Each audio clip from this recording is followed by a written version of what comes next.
What's up, everybody? Welcome back to another episode of Alcoholics Unanimous. I am Josh, your favorite alcoholic, coming back with episode 16, I believe.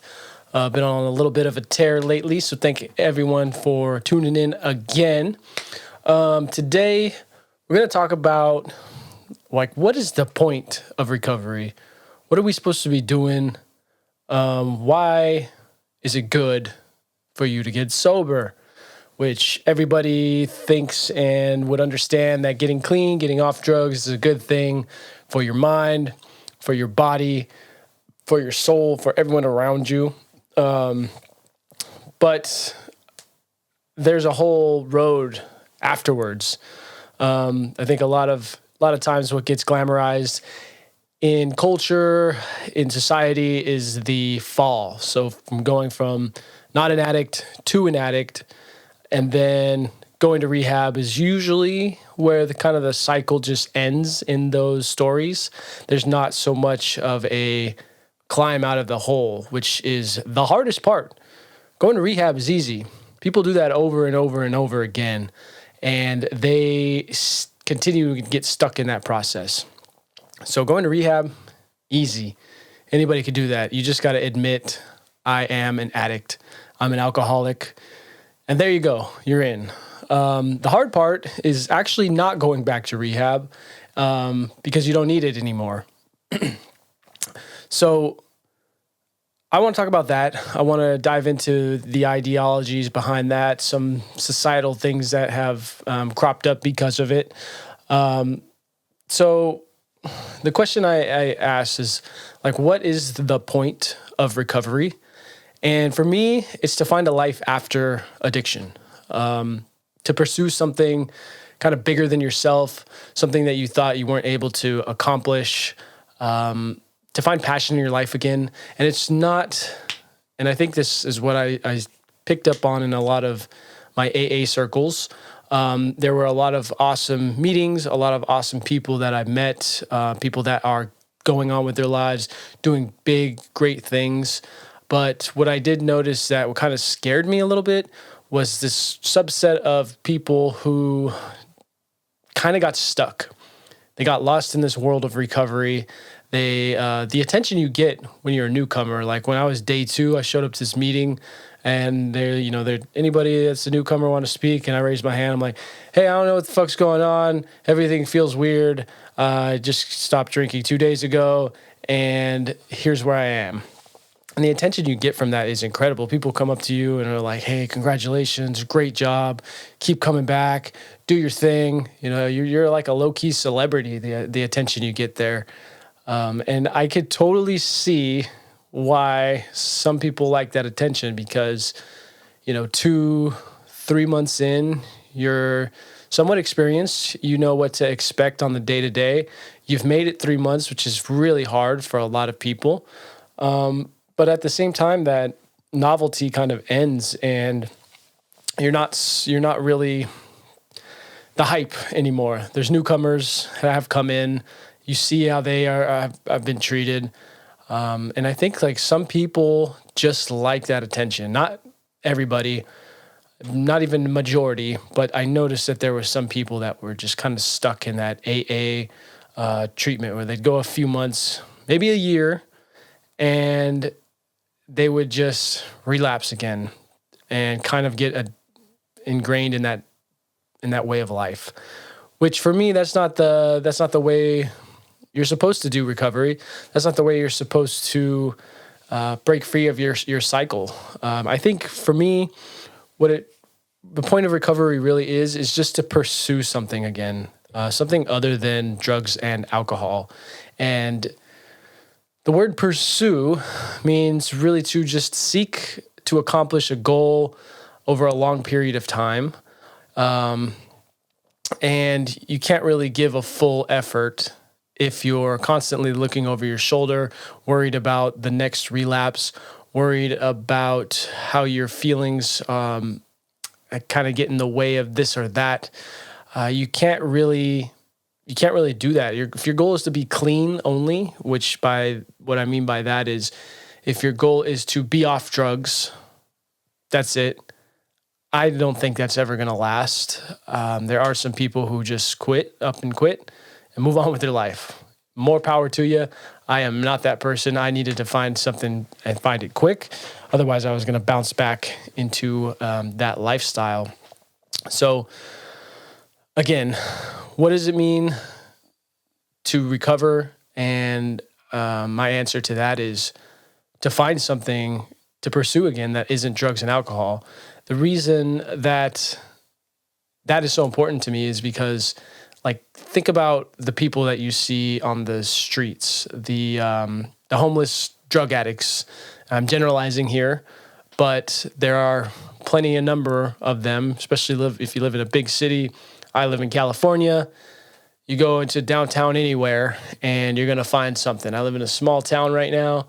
You go downtown, you're going to find a homeless drug addict, and they're roaming around. So those people have sacrificed and given up everything in their life so that they could pursue this one thing, which is a life of addiction. And obviously it's a lot more convoluted and complex than what I'm just saying right now. But the truth of the matter is that they have given up everything. They've sacrificed everything so that they can live this lifestyle. And after a while, you're so ingrained that all you're doing is looking for your next fix. It gets so bad that when you're not high, drug addicts call that being sick. Because your normal state of mind is just fucked up all the time. And if you're not in that normal state of mind, you're sick. You have like withdrawals. You're sweaty. You can't think straight. You're going crazy. And it's because you don't have your fix. So when you if you were to get take that person and just take the drugs away, like get rid of it. What you're going to find is now these alcoholics and addicts have a hole in their psyche, in their persona, and you have to replace that. You're going to take this person off the streets whose life was probably really shitty beforehand. Why else would you be there? It could be other numbers of reasons why. Maybe they had a good life, but mentally suffering from some illnesses, something like that. But the hole that leaves is not going to be filled easily if you take them out of that situation, because now you're taking them back to their shitty life, and they don't have their coping mechanism. They don't have the one thing they can rely on to make them feel okay. Now you just left them with their shitty life and their shitty feelings, and boom, back on the streets, back doing drugs. No wonder it doesn't fucking last, right? It's not surprising to me, but I know that life, and I know what that feels like. Never been on the streets. I wasn't addicted to crazy hardcore drugs, but I know what it feels like to live shittily and to feel like you don't have anything except for your substance. That would be the only one thing that would make everything else feel okay. Like that was when I drank, it made me able to do everything normally. I say normally because obviously it's not normal, but I say it because as an addict, that is what happens. Like that becomes your lifestyle. I would drink all fucking day. I would wake up in the morning and start drinking. I'd have a half a bottle of Jack Daniels not Jack Daniels, Jim Beam bourbon whiskey, $11.99 for a fifth. And I would drink half of that bitch before I even got to work. Half a bottle of whiskey before I got to work. Most of y'all would be on your ass, half a bottle of whiskey. And I was doing that before I was getting to work. And low key, I was very successful at work. And that was a problem because I didn't want to stop doing it for a while. And I'm like, I'm slaying it. What are you talking about? Like, you can't say that this is a problem when, look at me, I'm top 3 in the company with my sales. So I know what it feels like to have that feeling. But the reason why that is so tough is because that passion is there, and it's been biologically ingrained into you because you have developed a tolerance, and more than just a tolerance, your body actually needs it to function.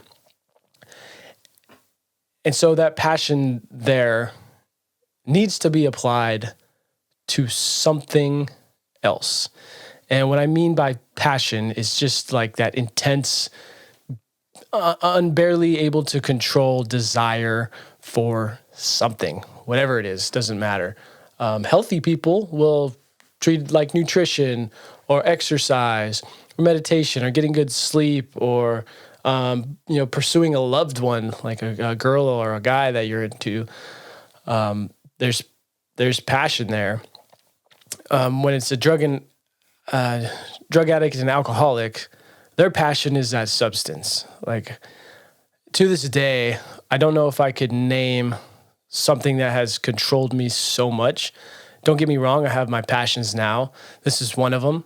But if I miss a day if I don't record a podcast one day, I'm not going to go fucking insane. I don't have to record a podcast before I go to work. I don't have to record a podcast during my lunch at work. I don't have to record a podcast after my work. And I'll be okay if that happens.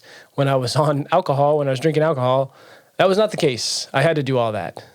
So that level of intensity and passion, it's been hard to replicate in a positive way, but that's where, the willpower comes in for that.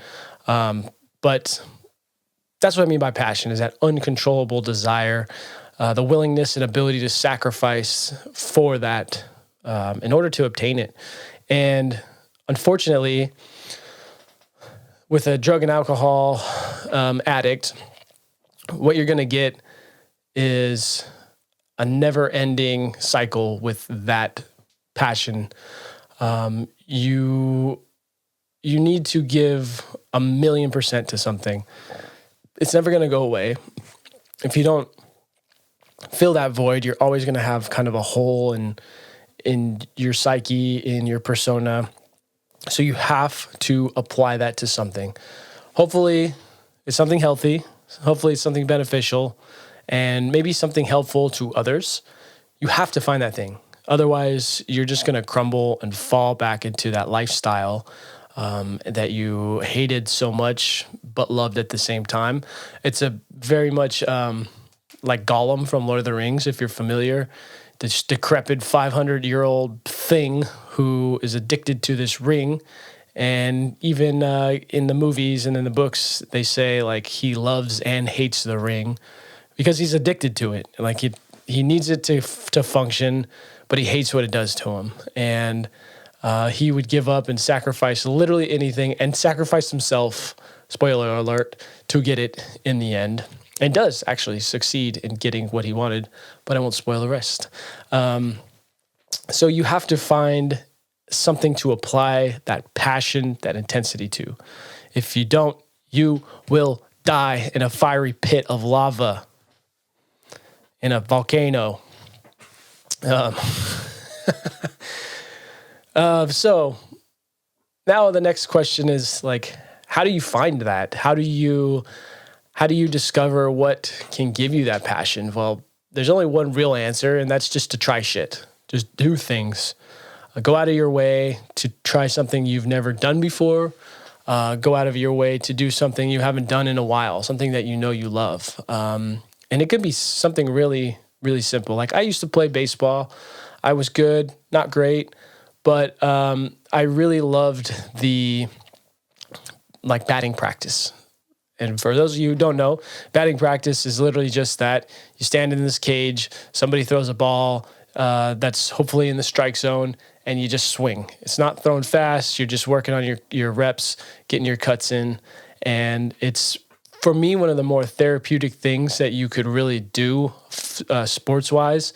It's like the same feeling I get if I go to the driving range and just hit balls. Like I low-key like the driving range better than golfing itself, just because you shank one and you're like, well, fuck, Good thing I don't have to go fetch that one. Let me just try another one. But it's the art and the practice of getting my swing back, making sure my arms are in the right spot, making sure I'm not bending, cocking my wrists, and coming down all sliced and weird. There's this process to it.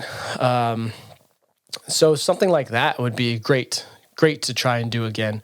You can try new things. Like for me, I started drawing about a year and a half ago now. That was a huge thing for me because I had never really done. I messed around in like elementary school with some drawings, and it was mostly like Dragon Ball Z. And I'll be honest, I traced a lot of stuff, but I still like would do would do the drawing. I give myself a little bit of credit.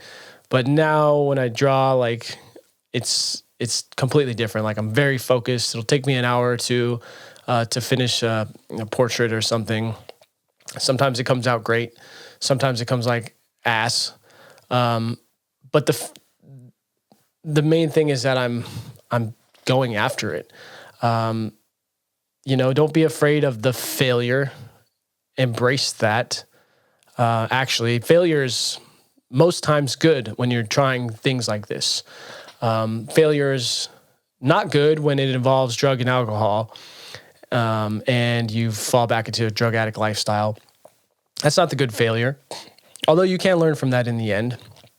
But the perfectionist in all of us, which I have noticed kind of crops up a little bit more with drug and alcohol substance users or abusers, it seems to be a big factor with us. And I think that that's one of the most paralyzing things you could be, because it stops you from starting things. Just because the first time you do it, you are not going to do it the way your kind of brain is wishing the outcome will be. It's just not gonna be that at all. And it's kind of your worst nightmare and weakest ability to accept the failure. Accepting failing is such a huge part of this process because, for one, you get to learn from that. When people say, like, take L's, they're usually saying take a loss, but in my corny ass way, I like to switch it to lessons. Take an L is take a lesson, or learning. Anything else like that starts with an L that's positive, you can slip into there. But a lesson for me is kind of the biggest one, because if you're trying to accomplish a goal, and let's say you get there first try, you're gonna be like, oh, that was easy as hell. And you try again, you do it again, like, oh, well, then that's not a challenge. You're not overcoming an obstacle, which I think is like the biggest part of building yourself up again, is overcoming these obstacles and taking on that failure again as a lesson. Shamelessly kind of, and this is a tough part for me, and I think a lot of people in general, is just shamelessly analyzing your faults, looking at the planning that you came into it with,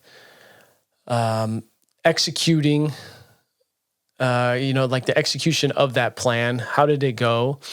And then the outcome. Where did the plan fracture? Where did the plan fall apart? And what was it I was planning to do, basically? How did I do it? And why didn't it work? You can get as granular as you want with this.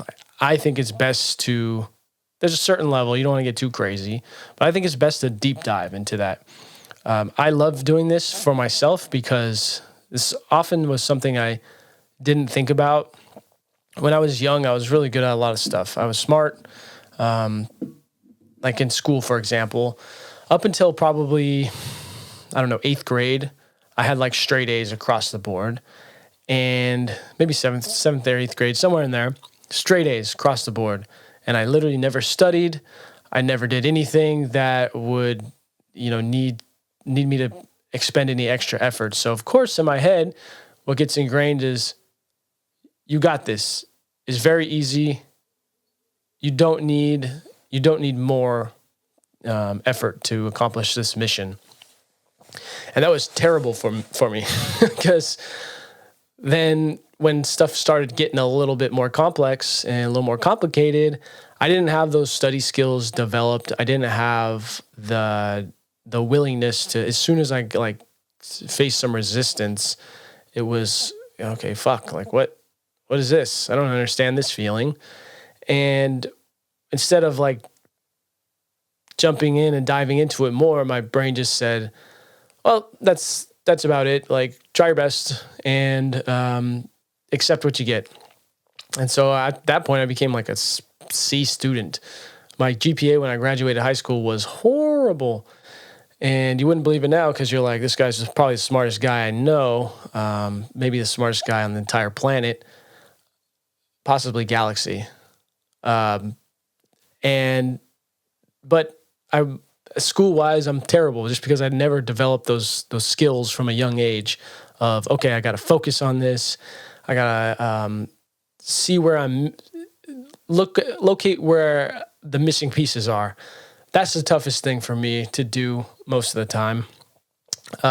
So I use that as an example because it helps me remember to analyze things and go over my failures and successes. I think it works on the flip side, like we were talking about before with our emotions, analyzing where they come from, positive or negative, so that you can either diminish those negative feelings and the results of having those feelings and kind of augment yourself a little bit more by enhancing those positive feelings and getting yourself into a more healthy rhythm with those kind of things, and just allowing yourself to get to that better place. So anyways, that example I think holds pretty true to almost anybody. It doesn't matter if you're an alcoholic addict or a normie, and you could take something from that. And another thing that I think most people in general to worry too much about is the outcome of something. And the perfectionist is going to know exactly what I'm talking about. The outcome should make no difference because if you think about it, when you start something, nobody knows what the outcome is going to be. When you started down the path of drugs and alcohol, you didn't think the outcome would be addiction. If you knew that for a fact, you wouldn't have fucking gone down there. Most of the time, I'd say 95% of the time, you're not going to go down that path. If you truly knew where that led to, a lot of the times, people will stop doing something or won't even start doing something because they think the outcome will be just negative, where you get to the end and feel like a failure. And to me, that is the failure. That's the biggest failure. You didn't start doing something. You didn't go after what you were kind of hoping to accomplish. So the outcome, it should never matter, because it doesn't. It just doesn't. Start something, do something, put your passion into it, love what you're doing, because that process, right? The journey is not about the destination. It's just about the journey. And so start that thing. Do that thing. There's always going to be a hope for like a positive outcome, which you should go into it with that as well. And a lot of people will say, don't trust the hope, but trust the hope. What the fuck are you talking about? Trust the hope. Give yourself a chance for once, instead of just going back to what you know is gonna get you through to the next day. Charge down that path with the fiery tempest that is inside of you, and aim for something that you love doing. If you don't love the process of it and you love the outcome, there's something wrong there. That outcome is good. The feeling you get from the outcome is going to fail. You're not gonna love it. You have to love the process. For me, I think the outcome again is just it's hard to say what the outcome will ever be for anything. So don't go in with that mentality. And so all that to say is, I think if you're a drug and alcohol user and abuser, and you're getting sober, you're getting clean, you're off drugs, you're trying to move on with your life, I think these are the things that will help you get to a better place. And that's just a starting block. Like they say, I heard a lot of times, like, it gets easier. The process of recovery and addiction gets easier. False. It does not get easier. It gets harder. It gets way fucking harder. The difference is that we just get better at doing it. We are such amazing creatures. We have such tenacity. You have such tenacity. You can do really anything you set your mind to. If you wanted to be a rocket scientist, you could be a rocket scientist. I know people are like, no, I couldn't. Yes, you fucking could. If you really wanted to be one, you would be one. Like, that is as simple as it can get. So if you're out there and you're struggling still, find that thing. Find something that you love doing. And if you're on drugs and you're drinking alcohol, it's going to be hard to separate the thing that you love from the substance use. You have to get rid of that substance. That's the getting clean part. And the getting sober part is finding something to live for. That's where the